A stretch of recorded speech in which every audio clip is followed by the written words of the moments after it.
গল্প সমগ্রের আজকের নিবেদন শ্যাম সুন্দর দত্তর লেখা গেছো ভূত। উদয়পুর গ্রামে ঢোকার আগে তেমাথা রাস্তার উপর একটি বিশাল বটগাছ তার শাখা প্রশাখা বিস্তার করে দাঁড়িয়ে আছে। রাত তো অনেক দূরের কথা, ভর দুপুরেও ওই বটগাছের তলা দিয়ে কেউ একলা যেতে সাহস পায় না। গাছের তলা দিয়ে যেতে গেলেই গাটা কেমন ছমছম করে ওঠে। পাঁচু ঘোষ গ্রামের ৮০ বছরের বৃদ্ধ। ওরে বাবা রে, ওই বট গাছে ভূতের আখড়া। তা আমি বহুবার তিনাদের দর্শন পেয়েছি। ওরা ওই বট গাছে সংসার পেতে বসবাস করছেন। অনেক অঘটন ঘটে গেছে ওই বট গাছের তলায়। পাঁচু ঘোষ পূর্বপুরুষদের মুখে সেই একই কথা শুনে আসছে। বট গাছের আশেপাশে রয়েছে শুধু চাষাবাদের জমি, কাছে কোনো জনবসতি নেই। এখান থেকে বেশ দূরেই জনবসতি, কিন্তু গ্রামে ঢুকতে গেলে ওই বট গাছের তলা দিয়েই যেতে হয়, আর দ্বিতীয় কোনো রাস্তা নেই। অনেক ওঝাদেরকে ডেকে এনে বটগাছের নিচে ঝাড়ফুঁক করেও কোনো কিছুই লাভ হয়নি। অসীম শাশুড়ি মায়ের অসুস্থতার সংবাদ পেয়ে আজ উদয়পুর গ্রামের দিকে রওনা হয়। ট্রেন থেকে নেমে স্টেশন বাজার থেকে এক হাঁড়ি রসগোল্লা কিনে ভর দুপুরে শ্বশুরবাড়ির দিকে এগিয়ে চলেছে। বটগাছের তলায় আসতেই অসীমের সামনে হঠাৎ করে ঝোড়ো হাওয়ার সঙ্গে রাস্তার ধুলো মিশে একটা ঘূর্ণাবর্তের সৃষ্টি হয়। ঘূর্ণাবর্তটা অসীমকে ঘিরে পাক খেতে খেতে আকাশের দিকে উঠে শূন্যে মিলিয়ে গেল।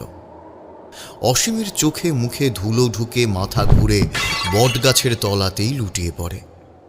অসীম কিছুক্ষণের জন্য জ্ঞান হারিয়ে ফেলে। হাঁড়িটা মাটিতে পড়ে ভেঙে গিয়ে রসগোল্লাগুলো বটগাছের নিচে ছড়িয়ে ছিটিয়ে পড়ে রয়েছে। গ্রামের ভোলা মণ্ডল চাষের কাজ সেরে বাড়ি ফিরছে। বটগাছের তলায় আসতেই দেখে চিত হয়ে কে যেন পড়ে রয়েছে। পাশেই রসগোল্লার হাঁড়িটা ভাঙা অবস্থায় পড়ে রয়েছে। আরও কাছে আসতেই দেখে নিতাই ঘোষের জামাই অসীম বেহুঁশ অবস্থায় পড়ে রয়েছে। মুহূর্তের মধ্যে লোক জড়ো হয়ে যায়। জামাইকে ধরাধরি করে নিতাই ঘোষের বাড়িতে পৌঁছে দেয়। জামাই কিছুক্ষণের মধ্যেই সুস্থ হয়ে ওঠেন। মাস ৬ মধ্যে ওই বটগাছের তলায় আরও বেশ কয়েকটা দুর্ঘটনা ঘটতে দেখা যায়। গ্রামের বেণুগোপাল বলেন, গত মাসে গ্রামের ছেলে সঞ্জয় আর দুই বন্ধুর সঙ্গে হাট থেকে ফেরার সময় পথে ব্যাগে আলুর চপ বেগুনি নিয়ে ফিরছিল। ভেবেছিল তিনজন আছি, ভয়ের কিছু নেই। কৃষ্ণপক্ষের চতুর্দশীর বিকেল গড়িয়ে সন্ধে নেমেছে। বটগাছের কাছাকাছি আসতে ওরা তিন বন্ধু দূর থেকে দেখতে পায় বটগাছের উপর থেকে সারি সারি সাদা কাপড় ঝুলছে। কাপড়গুলো হাওয়ায় দোল খাচ্ছে। তাই দেখে ওরা ভয় পেয়ে পিছন দিকে ছুটতে শুরু করে। গ্রামের গুরুপদ কাকু আর কৈলাস কাকুকে আসতে দেখে ওরা তিন বন্ধু থেমে যায়।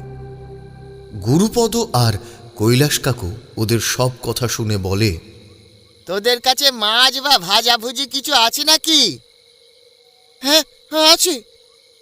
ওরা মাছ বা ভাজাভুজির গন্ধ পেলেই গাছ থেকে নেমে পিছু নেয়।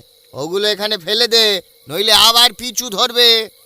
আলুর চপ বেগুনি ফেলে দিয়ে ৫ জন মিলে বটগাছের তলা দিয়ে হেঁটে চলে আসে। সবাই ভগবান শ্রীকৃষ্ণকে স্মরণ করে গ্রামে এসে পৌঁছয়। এভাবে একের পর এক দুর্ঘটনা ঘটতে দেখে গ্রামের মানুষ আতঙ্কিত হয়ে পড়ে। বছরের পর বছর এইভাবে গ্রামে বসবাস করা যায় না। গ্রামের প্রবীণ মানুষ বাসুদেব মণ্ডল বলেন, নামি ওঝাকে ডেকে বটগাছের ভূতের বাসাগুলো এবার ভাঙতে হবে।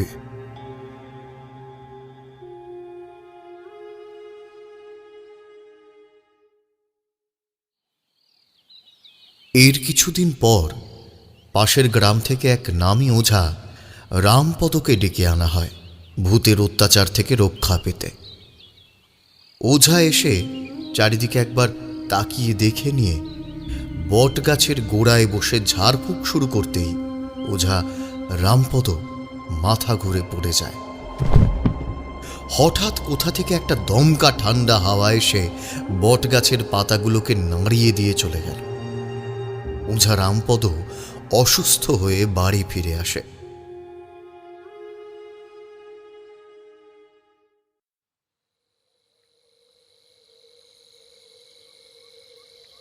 কার্তিক মাস, হালকা হালকা ঠান্ডা পড়েছে, বেশ মনোরম পরিবেশ। কোথাও কোনো সারা শব্দ নেই। ঘন অন্ধকার, কৃষ্ণপক্ষের একাদশীর রাত। আকাশ ভরা তারাগুলো জলজল করে জ্বলছে। মাঝে মধ্যে কুকুরের কান্নার আওয়াজ ভেসে আসছে। বাড়ির সামনে পরিষ্কার ঝকঝকে বড় উঠোন। উঠোনের ওপারে পুঁই শাক আর লাউ শাকের মাচা। পাশে একটা ছোট্ট পেঁপে গাছ, তাতে গাছ ভর্তি পেঁপে। ওঝা রামপদর ছেলে মেয়ে স্ত্রীকে নিয়ে ছোট সংসার, গরিব হলেও সুখের সংসার। ঘুমের মধ্যেই নাকি সুরের কথা শুনে রামপদর ঘুম ভেঙে যায়। উঠোনের দিকে তাকাতেই দেখে উদয়পুর গ্রামের সেই বিশাল আকৃতির বট গাছটা রামপদর বাড়ির উঠোনে দাঁড়িয়ে। ঘুমের ঘোর তখনও কাটেনি, সবকিছু যেন ঝাপসা দেখছে। উঠোনের ওপারে পুঁই আর লাউ শাকের মাচা আর পেঁপে গাছটা গেল কোথায়? উদয়পুরের এত বড় বট গাছটা বাড়ির উঠোনে এলো কি করে? রামপদ ঠাহর করেও আর কিছু দেখতে পাচ্ছে না। শুধু ঝাপসা ঝাপসা বট গাছের ছবিটাই ভেসে উঠছে রামপদর চোখের সামনে। বট গাছের ছোট ছোট ডালপালাগুলো যেন আনন্দে দুলছে, আর বিভিন্ন রকমের অদ্ভুত আওয়াজ রামপদর কানে ভেসে আসছে। বট গাছের ডালে ডালে যেন মহা উৎসবের আয়োজন শুরু হয়েছে।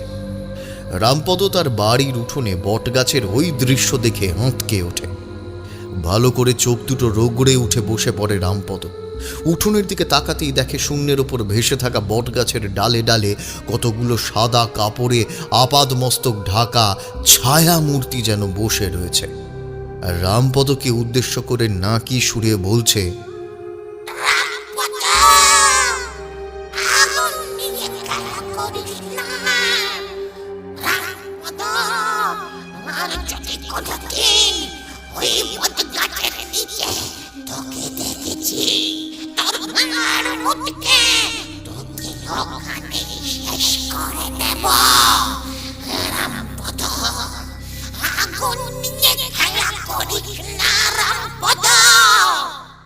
কথা শেষ হতেই একটা ঠান্ডা দমকা হাওয়া শোঁ শব্দ করে বয়ে চলে গেল রামপদর শরীরের উপর দিয়ে। ওই ছায়ামূর্তিগুলোকে দেখে রামপদ স্তব্ধ হয়ে যায়। শরীরটা থরথর করে কাঁপতে শুরু করে, সারা শরীর যেন ঠান্ডা হয়ে আসে। এই শিরশিরে ঠান্ডা পরিবেশের মধ্যেও রামপদর গায়ে তখন ঘাম ঝরতে শুরু করেছে। চিৎকার করে স্ত্রী বাসন্তীকে ডাকে সে।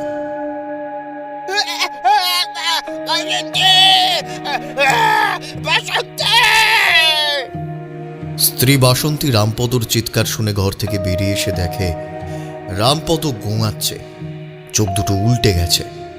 জলের ঝাপটা দিতেই চোখ খুলে তাকায়, তারপর উঠোনের দিকে আঙুল দিয়ে দেখিয়ে আকারে ইঙ্গিতে কিছু বলতে চায়। স্ত্রী বাসন্তী জিজ্ঞেস করে, হঠাৎ কি হলো গো তোমার? বাড়ির উঠোনে কাউকে দেখছো? রামপদ আকারে ইঙ্গিতে বলে,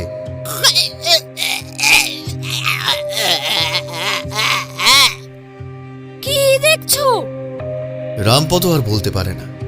বাসন্তী ভাবল বাড়িতে হয়তো কোনো চোর ঢুকেছে। উঠোনের দিকে বাসন্তী একবার তাকিয়ে বলে, কই, উঠোনে তো কাউকে দেখতে পাচ্ছি না।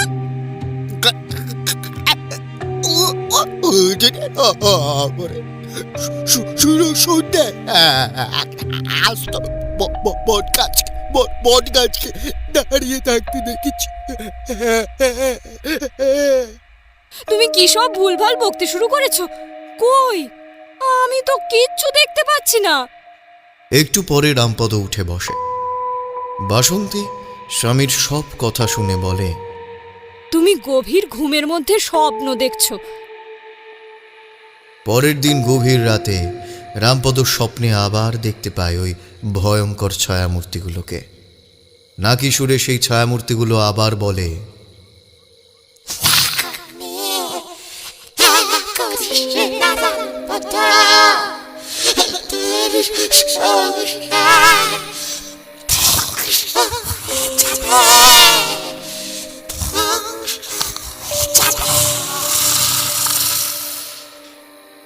তারপর ছায়ামূর্তিগুলো কোথায় যেন শূন্যে মিলিয়ে গেল।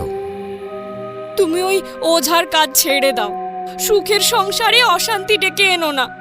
তারপর গ্রামের মানুষজন রামপদর অসুস্থ হওয়ার কথা শুনে দুঃখ পায়। বেণুগোপাল বলে, এর আগের ওঝা হরিপদ অসুস্থ হয়ে পড়েছিল। এত বড় বড় ওঝাকে দিয়েও কোনো কাজ হলো না। এরপর উদয়পুর গ্রামের সকলে মিলে পূর্ণিমা তিথিতে মাঝে মধ্যে অষ্টপ্রহর হরিনাম সংকীর্তনের আয়োজন করে ওই বট গাছের তলায়। রীতিনিয়ম মেনে সেই হরিনাম সংকীর্তন আজও চলে আসছে। হরিনাম সংকীর্তন দেওয়ার পর ওই বট গাছ তলায় আর কোনো দুর্ঘটনার কথা শোনা যায়নি।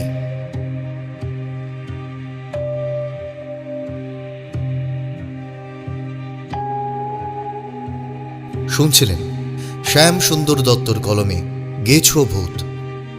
সমগ্র গল্পটির কণ্ঠ অভিনয় নির্মাণ করেছে ঋতুরাজ স্টুডিও। বিভিন্ন চরিত্রে রিতম এবং নর্মদা। সমগ্র গল্পটির আবহ সম্পাদনা, কণ্ঠ সম্পাদনা এবং ধ্বনি সম্পাদনা করেছে 62 APS স্টুডিও। গল্পটি ভালো লাগলে অবশ্যই লাইক করুন এবং পরবর্তী গল্পটি শুনতে আমাদের চ্যানেলটি সাবস্ক্রাইব করতে ভুলবেন না।